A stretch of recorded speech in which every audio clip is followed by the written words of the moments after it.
سلام دوستوں، میں میسم، آپ دیکھ رہے ہیں جرأت پاکستان۔ ناظرین کرام، اس وقت ملک پاکستان میں مونسون کی بارشوں کی وجہ سے حالات انتہائی کشیدہ ہیں، ابتر ہیں۔ 221 افراد اس وقت تک ہلاک ہو چکے ہیں اور 592 لوگ یعنی 592 لوگ اس وقت تک ان سیلابی ریلوں کی وجہ سے زخمی ہو چکے ہیں۔ ناظرین، یہ نیشنل ڈیزاسٹرز مینجمنٹ اتھارٹی کا کہنا ہے، جو انہوں نے اعداد و شمار دی ابھی تک جتنے لوگ مر چکے ہیں ان سیلاب میں، آفات میں آ کر، اور جتنے لوگ زخمی ہو چکے ہیں۔ شمالی علاقہ جات میں غیر ضروری سفر سے گریز کا بھی کہنا ہے NDMA کا، اور کہا کہ شمالی علاقہ جات میں کسی قسم کا سفر کرنے سے تمام پاکستانی گریز کریں، کیونکہ آپ کو معلوم ہے کہ اس وقت مونسون کے موسم میں بارشیں ہوتی ہیں اور وہاں پہ لینڈ سلائڈنگ، وہاں پہ روڈ سلپ کرنے کی وجہ سے اور گاڑیوں کی پھسلاٹ کی وجہ سے کئی گاڑیاں اس وقت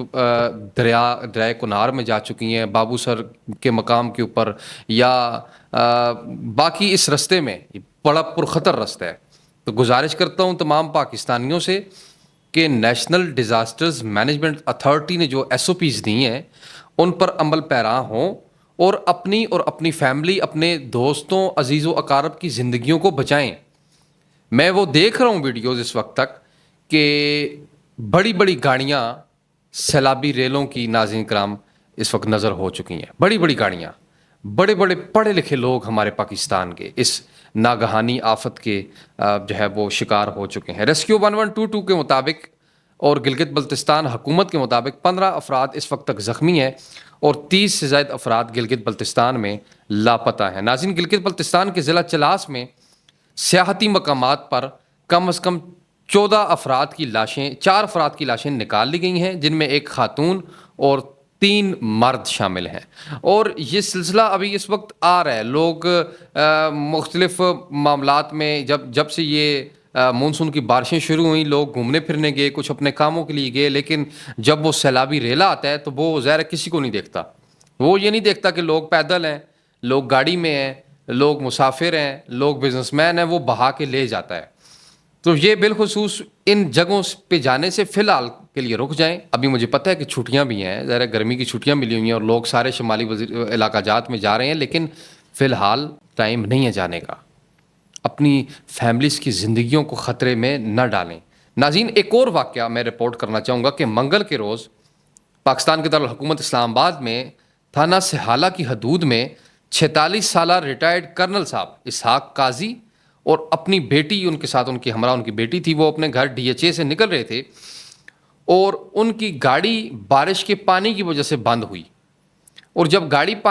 بارش کے پانی کی وجہ سے بند ہوئی تو ایک پانی کا بڑا سا ریلا آیا، اس نے اس فیملی کو گاڑی سمیت، کیونکہ بہاؤ تیز تھا پانی کا، تو وہ لے کر ان کو ساتھ چلا گیا۔ ناظرین، اس وقت چوتھا روز ہے، ان کی لاشوں کو ڈھونڈا جا رہا ہے، اس بچی کی بھی اور اس کرنل صاحب کی بھی، لیکن ابھی تک ان کا کچھ معلوم نہیں ہوا کہ وہ کہاں پر ہیں۔ ناظرین، یہ بڑا اس وقت پاکستان میں خطرناک کام جاری ہے۔ سیلاب کی جو صورتحال ہے وہ کوئی اچھی نہیں ہے، بالخصوص سوات والی سائڈ، بالخصوص گلگت بلتستان والی سائڈ، ناران کاغان، نتھیا گلی، مری میں بڑی تعداد میں اس وقت لینڈ سلائڈنگ ہو رہی ہے، برفانی تودے گر رہے ہیں آ کے ان علاقوں میں۔ تو خدا را اپنی فیملی کو بھی بچائیں اور پاکستان کے شمالی علاقہ جات میں جو خطرات بڑھ چکے ہیں ان سے لوگوں کو باخبر کریں اور اس ویڈیو کو شیئر بھی کریں، تاکہ دیگر لوگ بھی اس پرخطر معاملات سے اپنے آپ کو بچائیں اور ایک ذمہ دار شہری ہونے کا ثبوت دیتے ہوئے ان علاقوں کا رخ فی الحال نہ کریں۔ جب حالات ٹھیک ہوں گے، NDMA بتائے گا، تو اس کے بعد آپ ان علاقوں کا رخ کریں، کیونکہ اس وقت چھوٹے چھوٹے شہروں میں پانی موجود ہے۔ راولپنڈی کی سڑکیں اس وقت آپ کو دریاؤں اور ندی نالوں کا منظر پیش کر رہی ہیں۔ کوئی سوچ بھی نہیں سکتا تھا کہ راولپنڈی میں اتنا بڑا سیلاب آ جائے گا۔ ایسے لگ رہا ہے کہ وہاں پہ راولپنڈی کی سڑکیں جو ہیں وہ سڑکیں نہیں ہیں بلکہ پورے دریا بنے ہوئے ہیں اور وہاں پہ کشتیاں چل رہی ہیں، معاملات ہی ہو چکے ہیں۔ تو جب پنڈی کی یہ حالت ہے، اسلام آباد کی یہ حالت ہے کہ وہاں پہ لوگ نہیں مل رہے، لاشیں غائب ہیں، جو غوطے لگانے والی ٹیمیں ہیں وہ ریسکیو کی موجود ہیں، وہاں پہ کام کر رہی ہیں، لیکن اس کے باوجود لاشیں نہیں مل رہی، لوگ لاپتہ ہیں، تو پھر شمالی علاقہ جات میں جا کے تو خود کو کیا ضرورت ہے اس مشکل میں ڈالنے کی۔ تو میں گزارش کرتا ہوں تمام پاکستانیوں سے، ذمہ داری کا ثبوت دیں، ان علاقوں کا فی الحال رخ نہ کریں، جب حالات ٹھیک ہوں گے، یہ بارشی سلسلہ ختم ہو جائے گا مونسون کی بارشوں کا، تو اس کے بعد آپ جائیے گا اور وہاں پہ ضرور سفر کیجیے گا اور پاکستان کی بیوٹی کو دکھائیے گا بھی لوگوں کو، اور خود بھی اس سے لطف اندوز ہوئیے گا۔ اس کے ساتھ ساتھ ناظرین، یہ جو سیلاب آتا ہے، یہ جو مونسون کی بارشوں کی وجہ سے ہلاکتیں ہوتی ہیں، یہ ہمیں ایک بہت بڑا پیغام بھی دیتی ہیں۔ وہ پیغام یہ دیتی ہیں کہ جو اپنی بڑی بڑی گاڑیوں پہ ناز کرتے ہیں، مال و دولت پہ ناز کرتے ہیں، پیسے پہ ناز کرتے ہیں، یہ کچھ بھی نہیں ہے، یہ کچھ بھی نہیں ہے۔ اللہ کا عذاب یا اللہ کا امتحان جب آ جاتا ہے نا ناظرین، تو یہ بڑی گاڑیاں بھی آپ کو نہیں بچا سکتی،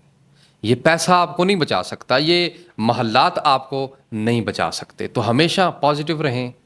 ظلم کے خلاف آواز بلند کریں، جو کہ آپ کو بنانے کا، اللہ نے جو آپ کو بنایا ہے انسان کو، یہ اسی لیے بنایا ہے کہ وہ ایک تو اللہ کے احکامات کی بھی پیروی کرے، اور دوسرا ظالم کے خلاف، جو کہ پہلے دن سے حضرت آدم کے دو بیٹے، ایک ظالم تھا اور ایک مظلوم تھا، ایک اللہ کا ساتھی تھا اور ایک ابلیس کا ساتھی تھا۔ تو یہ دنیا جب سے بنی ہے تب سے یہ نظام شروع ہو چکا ہے۔ تو اس میں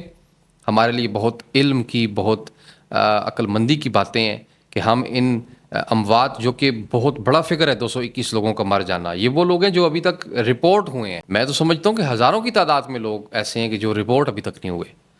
تو سمجھیں، اللہ نے اگر آپ کو کوئی صلاحیت دی ہے تو وہ اس کے راستے میں خرچ کریں۔ اگر آپ کو زبان دی ہے ظلم کے خلاف بولنے کے لیے تو آپ اٹھائیں، ظلم کے خلاف بولیں، مظلوم کا ساتھ دیں۔ اللہ نے اگر آپ کو مال دیا ہے تو آپ اللہ کے دیے ہوئے مال میں سے خرچ کریں اور مظلوم کا ساتھ دیں۔ اللہ نے اگر آپ کو کسی بھی چیز میں سکل دیا ہے تو وہ استعمال کرتے ہوئے آپ اس دور کے مظلوم کے ساتھ کھڑے ہوں، کیونکہ دنیا بڑی مختصر ہے۔ 60-70 سال کے بعد انسان نے چلے جانا ہے، کوئی بھی یہاں پہ ٹکٹ کٹا کے نہیں آیا ہوا کہ اس نے ساری زندگی رہنا ہے یہاں پہ جب تک دنیا موجود ہے۔ تو لہٰذا چھوٹی سی زندگی ہے، لوگوں کے لیے بھی خوشی کا باعث بنے اور خود بھی خوش رہیں اور جیتے رہیں، مسکراتے رہیں۔ ملتے ہیں ایک نئی ویڈیو میں، ویڈیو کو شیئر کیجیے گا اگر پسند آئی ہو، اور جرأت میڈیا کو سبسکرائب کیجیے گا۔ بہت شکریہ، خدا حافظ۔